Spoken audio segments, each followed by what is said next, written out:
దేవుడు దేవుని యొక్క క్యారెక్టరిస్టిక్స్ మనం చదివినప్పుడు కీర్తన 145లో దేవుడు ఏవైతే క్యారెక్టరిస్టిక్స్ కలిగి ఉన్నాడో, ఏ అయితే గుణాతిశయములు కలిగాడో, దేవుడు అవి ఎగ్జాక్ట్గా ఇశ్రాయేలు ప్రజల పక్షాన కరుణ చూపించేవాడుగా, సమాధానం చూపించేవాడుగా, లేకపోతే కాపాడే దేవుడుగా తను ప్రత్యక్షపరుచుకున్నాడు. ఇశ్రాయేలు ప్రజలు ఆ యొక్క ఈజిప్ట్ నుంచి విడిపించబడ్డారు, బంధకంలో నుంచి విడిపించబడ్డారు, ఫరో యొక్క ప్రభుత్వం నుంచి విడిపించబడ్డారు, బాండేజెస్ నుంచి విడిపించబడ్డారు. ప్రభు స్తోత్రం. ప్రభు ఆ యొక్క దాసత్వంలో నుంచి విడిపించి వారిని స్వాతంత్రములోకి, లేకపోతే దేవుని యొక్క పరలోకపు కానానుకు తీసుకోవడానికి వారిని సిద్ధపరుస్తూ వచ్చారు. మనం కూడా అంతే కదా. యేసుక్రీస్తు ప్రభు ద్వారా లోకము నుంచి, పాపం నుంచి మనల్ని విడుదల చేసి నిత్యమైన పరలోకపు కానానుకు తీసుకువెళ్తూ ఉన్నాడు. ఈ మధ్యలో మనము చేయాల్సిన పని ఏంటంటే, దేవుడు ఏ ఏ లోకం నుంచి విడిపించబడ్డాడో పరలోకానికి చేరేంత వరకు ఈ యొక్క విల్డర్నెస్లో దేవుడు మనకు ప్రతికూల పరిస్థితిలో, అనుకూల పరిస్థితిలో కూడా మనము ఆరాధించేవారుగా ఉండాలనేది దేవుని యొక్క ఆశ. అందుకనే దావీదు భక్తుడు అంటాడు, రండి, కీర్తనలు 16, 10, 11. Psalms chapter 16 verse 10. మొట్టమొదటిగా చూద్దాం ఏంటంటే, యెహోవా నిన్ను ఆశీర్వదించి నిన్ను కాపాడును గాక. ఆ దేవుడు ఎలాగో మనల్ని ఆశీర్వించి మనకు కాపాడే దేవుడుగా ఉంటాడనేది అనుభవపూర్వకంగా దావీదు రాస్తున్నాడు. రండి, కీర్తనలు 16, 10, 11. ఎవరైనా చదవండి.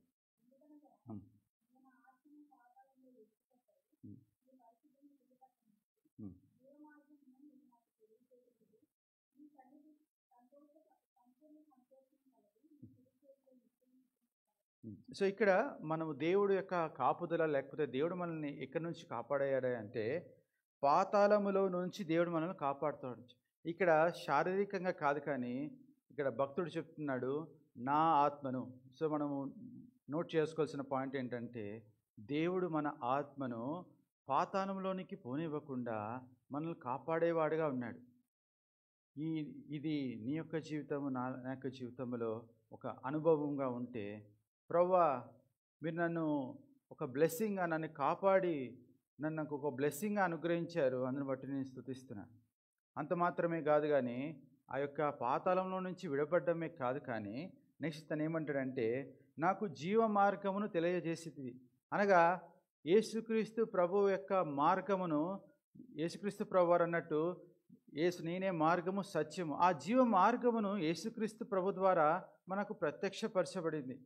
అప్పుడు వరకు యేసుక్రీస్తు ప్రభు వారు ప్రాఫిటికల్గా చెప్పారు, కానీ ఇప్పుడున్న జనరేషన్లో మనము రియాలిటీలో, లేకపోతే అనుభవపూర్వకంగా ఎరుగుతున్నాం ఏంటంటే, ఆయన జీవ మార్గములో మనల్ని నడిపించేవాడిగా ఉన్నాడు.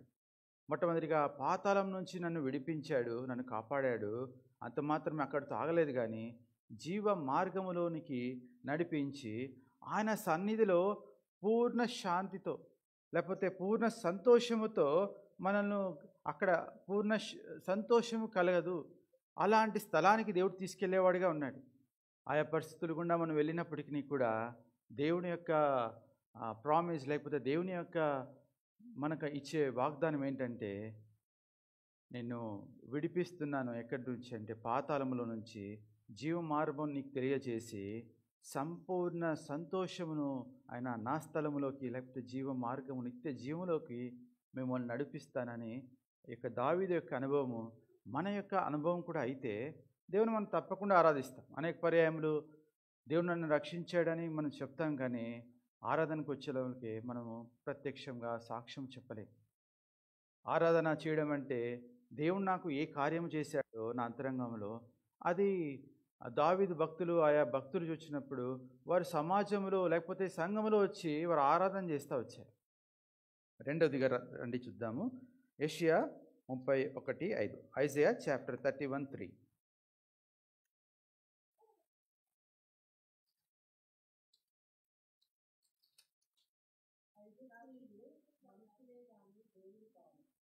ఐగుప్తీయుల గుర్రములు మాంసమయములే గాని సిస్టర్ క్షమించండి సిస్టర్. Isaiah chapter 31 words 5.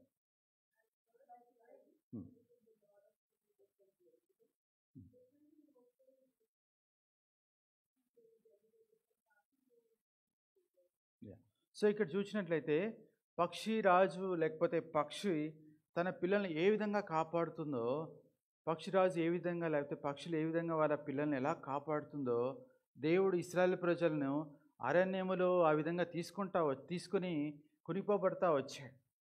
నేను నా జీవితంలో this is like a continuous protection in wilderness.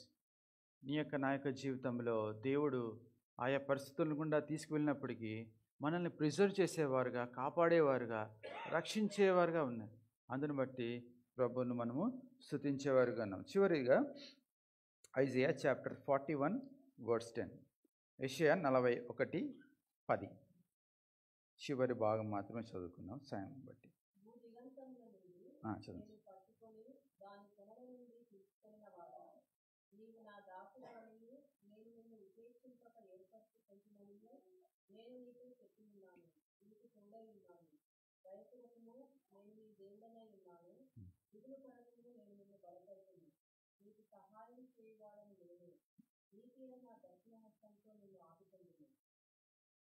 Thank you sister. So ఇక్కడ చూసినట్లయితే నీకు సహాయం చేసేవాడు నేనే, నా నీతి దక్షిణ హస్తముతో నేను ఆదుకుంటాను.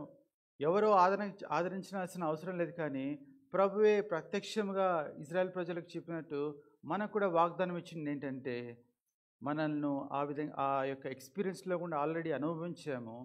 కానీ ప్రభు దగ్గరికి వచ్చి, ప్రభువా నాకు ప్రతి విషయంలో సాయం చేసేవాడు మీరే కదా, మీ యొక్క నీతి దక్షిణ హస్తముతో నన్ను ఆదుకున్నారు కదా, నన్ను ఇంతగా ప్రిజర్వ్ చేశారు, నన్ను ఇంతగా కాపాడారు. మనం చూస్తూ వచ్చాము దేవుడు ఆ యొక్క ఆశీర్వాదమును, యెహోవా నిన్ను ఆశీర్వదించి నిన్ను కాపాడును గాక అనేది నీ యొక్క నా యొక్క జీవితము ఒక బ్లెస్సింగ్గా మనకు మారింది.